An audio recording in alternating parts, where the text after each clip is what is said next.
محمد البكيري، شفنا لقاءات اللاعبين وانا متعمد خليتك اخر شيء عشان نتكلم عن اسباب خروج المنتخب السعودي. رئيس الاتحاد السعودي لكرة القدم ارجع الاسباب الى 4 عوامل بيصيروا اللاعبين لجنة التطوير والاتحاد. الحكام ما في هالمرة. طب تسمح لي بس اول شيء يعني اخذ راحتي في الكلام شوي، واول شيء ابدا باللاعبين لانه اليوم كانت ابغاك ترفع صوتك شوي لان اولا كانت اليوم اللي كان اليوم مباراة اللاعبين، وكل السعوديين سواء اعلام او قياده رياضيه او جماهير كانت مؤمله في لاعبين المنتخب السعودي بما يمتلكونه من مخزون خبراتي او تجارب احترافيه كبيره جدا، ومكانتهم كلاعبين يعني متمرسين في مع المنتخب السعودي وليس مسجلين على هذا المنتخب. لكن اللي شاهدته انا اليوم في الملعب كانوا اشباه لاعبين حقيقه، لم يقدموا ما يستحق عليه الفوز، لم يقدموا ما يستحق عليه ان يسعدوا جماهيرهم به او يكافئونهم بذلك الحضور. 15,000 متفرج كان موجود اليوم. لم نشاهد كرة قدم حقيقية، لم نشاهد لاعبين مؤسسين على اسس كروية او احترافية كما ينبغي. فحقيقة اشباه لاعبين لا يستحقون، يعني لا اقول انهم ما يستحقون ارتداء قميص المنتخب، لكنهم فشلونا بمعنى صح او فضحونا في هذه البطولة بهذه المستويات اللي قدموها. عكس يا ليتهم يعيدوا لشريطي مباراتي سوريا والاردن لياخذوا نموذج ودرس كبير جدا من لاعبي سوريا والاردن الذين لو اجتمعوا جميع اللاعبين 22 لاعب بس فقط، 22 لاعب لا يساوون عقودهم جميعا عقد لاعب واحد من لاعبين الانديه السعوديه.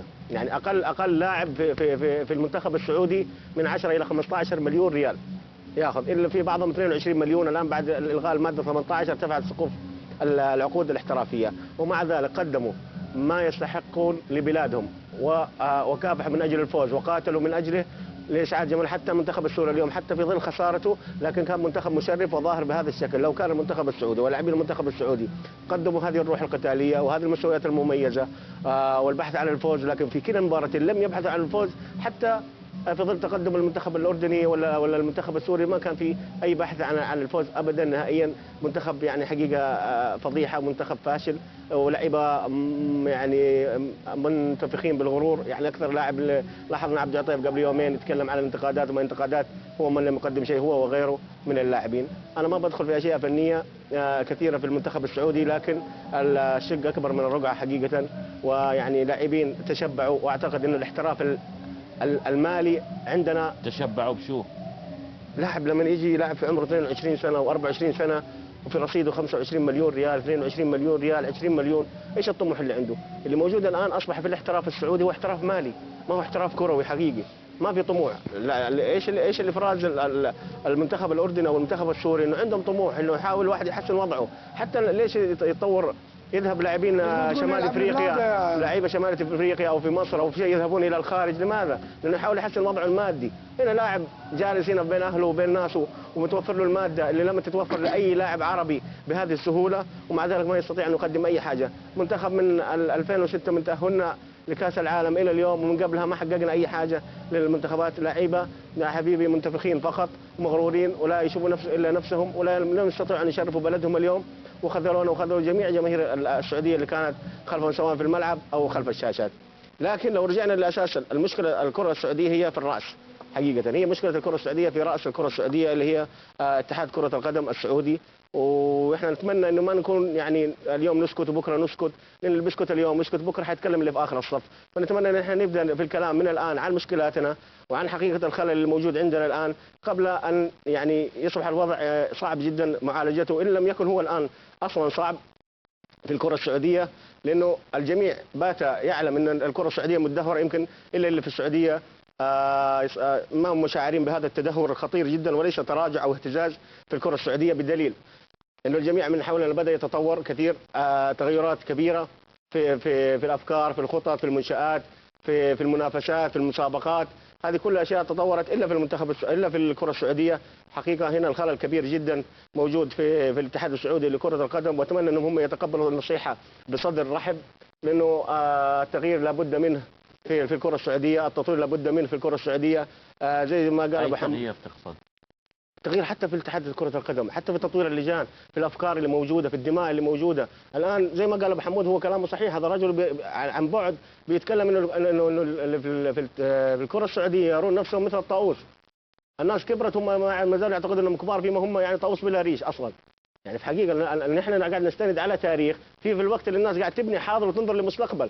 نحن لا حاضر ولا مستقبل في الكره السعوديه الان، ما في اي حاضر موجود في جميع القطاعات الكرويه السنيه، ما في اي حاضر. الناس بدات تكبر وتخطط وتعالج اخطائها وتحسن من اوضاعها في اشياء كثير. نحن فقط كبار على مشاكلنا الصغيره والهامشيه اللي هي افرازات المنافسات والميول والتعصبات، وهذه الاشياء اللي ودتنا حقيقه الى الوراء كثيرا يعني جدا. لكن أنا أتمنى من اتحاد كرة القدم السعودي أن ينظر حوله جيدا، أن يرى بكل صدق أنت مسؤول يعني اتحاد كرة القدم عن أهم جهاز يرعى قطاع الشباب السعودي لكرة القدم، وأقول أهم وأخطر جهاز. لماذا؟ لأنه لا توجد وسيلة ترفيه للشباب السعودي غير كرة القدم، ومن يقول غير ذلك يكابر في السعودية. لا يوجد متنفس للشباب السعودي غير كرة القدم والرياضة ومنافساتها. عندما تصل هذه المرحلة الرياضة السعودية إلى هذه المرحلة المتدهورة ولهذه المرحلة المليئة بالاحتقانات والإفرازات السلبية والتي لا توحي بأي مستقبل يعني أو تفاؤل بالمستقبل القريب، هذه جزئية مهمة جدا. إضافة الشيء الثاني أن اتحاد الكرة حقيقة هو من يتحمل المسؤولية. حتى اليوم رئيس اتحاد الكرة الأمير سلطان بن فهد يحمل المسؤولية إلى 4 جهات، يعني نفسه يحمل اتحاد الكرة نفسه. واتمنى، وهي هذه النقطه الاهم اللي ارجع على ابو سيرو والخبراء واللجان واللاعبين. طبعا اللاعبين انا ارى انهم يتحملون من اليوم وهم تراكمات الاشياء شنو سابقه. بعد التحمل؟ لكن اتحاد كره القدم انا نتمنى يحدد لي اتحاد كره القدم ما هي نوعيه المسؤوليه التي يتحملها، حتى نعرف كيف نتحاسب مع اتحاد كره القدم وما هي المسؤوليات التي سيتحملها، ويحدد مده علاجها. هذا شيء مهم جدا. في كل مره يظهر اتحاد كره القدم او مسؤولين اتحاد كره القدم يعلنون عن تحمل المسؤوليه، عن تحملهم المسؤوليه وعقباتها ومن هذا القبيل، لكن دون اي حلول اخرى او تطور او تقدم في الحلول. فقط نتحمل وصبر من الشارع الرياضي، يصبر، لكن الى متى يصبر الشارع الرياضي على هذه الانتكاسات الموجوده في اتحاد كره القدم؟ ايضا يعني الخبراء اللي هنا هذه يتحملها ايضا يتحمل اتحاد كره القدم. لهذا انا اقول دائما اتحاد كره القدم هو يتحمل المسؤوليه. الخبراء او حتى لجان التطوير التي قيل ان في لجان تطوير، انا كناقد اصلا ومتخصص في الصحافه الرياضيه لم المس هذا التطوير، ما بالك بالمتابع او المشجع البسيط في الوسط الرياضي او الملتصق بهذا الوسط الرياضي ويرى جزء من حياته هذا الوسط الرياضي بانتماءاته ومنافساته. ما لمس اي تطوير، انا ما لمست شخصيا اي تطوير، لا سواء في مسابقاتنا فوضويه، لا سواء في الانظمه واللوائح اللي كل يوم تتغير من فتره الى اخرى وتتطور من سنه الى اخرى يعني بشكل يعني غريب او فيها لبس كبير جدا، ودائما يعني تحدث كثير من المشاكل الموجوده، وغير التباين في القرارات والاشياء ما بين نادي الى اخر، من بين شخص الى شخص، الاقوى صوتا والاقوى والاعلى صوتا. صراحه في اشياء كثير مستفزه في الوسط الرياضي السعودي. انا ارجع دائما الى الاتحاد السعودي لكره القدم، وهو المسؤول الاول امام الراي العام كله وامام النقاد وامام الشارع الرياضي، هو من يتحمل مسؤوليه هذه الاخطاء الحاصله. انا اتمنى منه ان يظهر بخطط اللي هو يقول انه لديه خطط بارزه وان هناك في تغيير في منظومه كره القدم او الرياضه السعوديه الشامله. هذا الكلام سمعناه من عام 2002 منذ خسارتنا بالثمانيه او بفضيحه الالمانيه ب8-0 كانت، وسمعنا عن تطوير كبير في الكره السعوديه واشياء، لكن يجب ان نحاسب نفسنا من الداخل. هل فعلا من 2002 الى اليوم 2011 حدث تطور كبير في الكره السعوديه؟ هل حدث تطور على الاقل ملموس؟ هل حدث تطور يشعر المتابع او من يتعايش مع هذا الوسط انه المستقبل فيه تفاؤل كبير لنا؟ بالعكس، من غير اتمنى ان ينظروا حولهم يروا الجميع كيف بدا يعمل، كيف بدا يتطور بين من يريد ان يصنع عالميه لنفسه، رياضه عالميه ويرضى انه يكون عاصمه للرياضه العالميه، من يريد ان يبني منشات كبيره جدا، من يريد ان يطور كثير من اللوائح والمسابقات. لكن احنا ما زلنا في مكاننا، ما زلنا واقفين، ما زلنا نفرز احنا يعني فقط ضجيج يعني كبير جدا بدون اي طحن، بدون مدعجين، بدون طحن او حاجه من ذا القبيل. ما في اي شيء موجود في الكره السعوديه. انا معلش باقي لي بس جزئيه بسيطه. احنا نتكلم على اشياء في المؤسسه الرياضيه السعوديه، انه يجب هناك في احيانا هي تدعي انه وزاره الاعلام عفوا وزاره الماليه هي واحده من اسباب اعاقتها او تكتيفها في صناعه التطوير في الرياضه السعوديه. لكن هذه ما هي مسؤوليه المتابع، لكن هي مسؤوليه طالما انت قبلت ان تتحمل هذه المسؤوليه، مسؤوليه القياده الرياضيه، يجب ان تتحمل جميع المسؤوليات الكامله ولا ترمي الحمل على احد ثاني. انا ما رضيت ادخل في تفاصيل المنتخبات والمدربين واللجان، لكن انا اتمنى ان يكون في عمل صادق، عمل عاجل جدا جدا في الكره السعوديه، لانه الجميع بدا يتطور. من كنا نراه بعيد عنا بمسافات كبيره الان ان لم يكن قريب مننا وان لم يكن تعدانا، بالعكس الكثير بدا يتعدانا كثير في الرياضه بشكل عام وفي كره القدم، لان هذه كره القدم هي متنفس للكثير من الشعوب العربيه، متنفس للجميع، وبدا يصنعون منها اشياء جميله لبلدانهم. لكن احنا السعوديه تدهورت كثيرا في اهم، وانا ما زلت اعيد واكرر انه هذا المتنفس هو المتنفس الوحيد للشباب السعودي، ويجب الاهتمام فيه وعدم السكوت على ما يحدث حاليا في الرياضه السعوديه وفي كره القدم تحديدا. ونواف خلص؟ اي ونواف تقريبا. انا عندي تكمله للي قاله، بس اسف ادخل على الربع يعني. اشهد المناظر ايلاما، هذه مشاهد الجموع السعوديه التي خرجت اليوم وهي تبكي والدموع على خدودها ذاهبه الى السعوديه. هذه الجموع تعودت على الانتصارات. انا وخالد قال اللاعب اللي عمره 25 سنة عنده كذا مليون، كثرة الماء للزرع تقتل الزرع، وكثرة العطاء للاعب تقتل اللاعب، وكثرة الضحك تقتل القلب. فأنا باعتقادي أن مو كل شيء فلوس. وبعدين أبو خالد تكلم عن كل الأمور بنظرة واقعية، بقلب سعودي محروق على المنتخب، لكن أنا بروح للسقف الأعلى. انت تبي تخطيط وتتمنى وتتمنى وتتمنى يا ابو خالد. من 2002 الى اليوم الاتحاد السعودي ما حقق شيء. لماذا لا يتحمل مثل ما احنا قاعد نتجرأ ونتكلم؟ لماذا لا يتجرأ ويترك المجال لغيرهم يا اخي؟ ما في كفاءات في السعوديه تعرف تخطط، تعرف تشتغل. ما تهمهم الكره السعوديه، لازم نفس الوجوه، نفس الاسماء، نفس اللي تكرر نفسه بنفسه.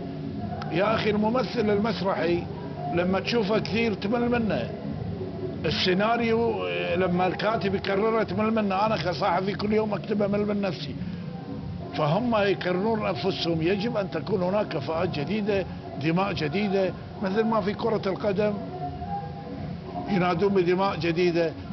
الخطيئه الكبرى في الكره السعوديه والعدوى انتقلت، ارجو ان تقف عند حدها بالنسبه للاشقاء في الخليج، ان المدرب اول ما يخسر يشيله، اجيب غيره. ما يصير تجيب غيره يا اخي، سوري من هالتشبيه. انت لو تجيب شغاله بالبيت يبي لها سنه على ما تتعود وتعرف شلون تنظم الحاجيات بالبيت. اوكي برجع لك ابو حمود. عندي الكابتن حاتم خيمي عضو لجنه التطوير في الاتحاد السعودي لكره القدم. حاتم مساء الخير. مساء الخير اخي يعقوب، امسي عليك وعلى الاخوه اللي معاك كلهم والاخوه المشاهدين. رئيس الاتحاد السعودي حمل لجنة التطوير جزء من مسؤولية الخروج الآسيوي اليوم، شو رايك؟ اولا بسم الله الرحمن الرحيم، انا سعيد بالكلام اللي سمعته كثير، واثني على كلام اخي الاستاذ محمد البكيري. دام استأجرت بصورة كبيرة بامانة. بالنسبة لفريق التطوير بامانة احنا اول شيء احب اوضحه انه احنا عندما دعينا او اخترنا لهذا المكان لفريق التطوير، اخترنا لآرائنا، لفكر مفترض يعني لآرائنا، لفكرنا، لأمانتنا، وهذه أهم شيء. للأسف يمكن الأمير سلطان قصد في كلامه أنه عملية استمرار بيسيرو من عدمها. بكل أمانة نعم، كان قبل حوالي 9 و10 شهور اجتماع حاسم لبقاء بيسيرو من عدمه بعد خروج المنتخب السعودي من تصفيات كأس العالم. حضرنا الاجتماع. انا بالنسبه لي يمكن جديد على لجان كره الاتحاد السعودي لكره القدم، اول مره اشارك في لجنه او فريق تطوير. كنت اسمع مثل الاخرين انه الامير سلطان والامير نواف يتخذوا قرارات انفراديه وما الى ذلك. حضرت الاجتماع بكل امانه. الامير نواف طلب مننا راينا بكل امانه، شخص فرد في بقاء بيسيرو من عدمه. الغريب في الاجتماع هذا انه للاسف مجموعه من الاخوه قبل لا ندخل الاجتماع كانوا يتحدثوا انه يجب ان يبعد بيسيرو. دخلنا الاجتماع تغير الفكر تماما، تغيرت الاراء تماما. وجدت نفسي وحيد، واقولها بكل امانه، الوحيد اللي صرحت